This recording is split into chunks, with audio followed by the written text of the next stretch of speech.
The global humanitarian aid landscape is facing a major challenge as funding from the world's wealthiest nations, it continues to shrink.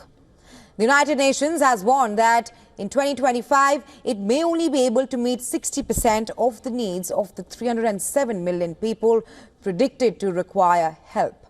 This means at least 117 million people could go without food or important support. In 2024, the UN raised only 46% of its $49.6 billion appeal for humanitarian aid, marking the second consecutive year of falling short. This financial gap is now forcing organizations to make difficult decisions. This includes reducing rations and limiting the number of people eligible for assistance. While the United States, Germany and the European Commission remain the top donors, their support is increasingly under strain.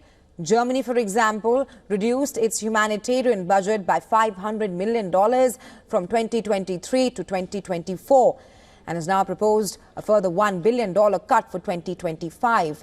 The U.S., which has provided $64.5 billion in aid over the last 5 years, may also face future cuts, especially with uncertainties surrounding the policies of Donald Trump.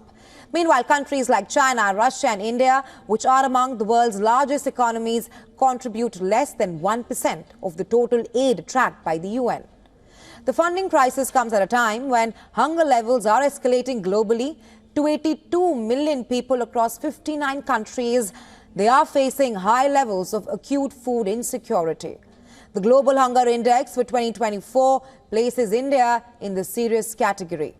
Humanitarian organizations are struggling to meet the growing demand for aid, particularly in conflict zones like Syria, where the World Food Programme is reduced and rather its reach from 6 million to just 1 million people due to funding shortages. The gap between humanitarian need and available funding continues to widen, exacerbating the global hunger crisis that the world is facing.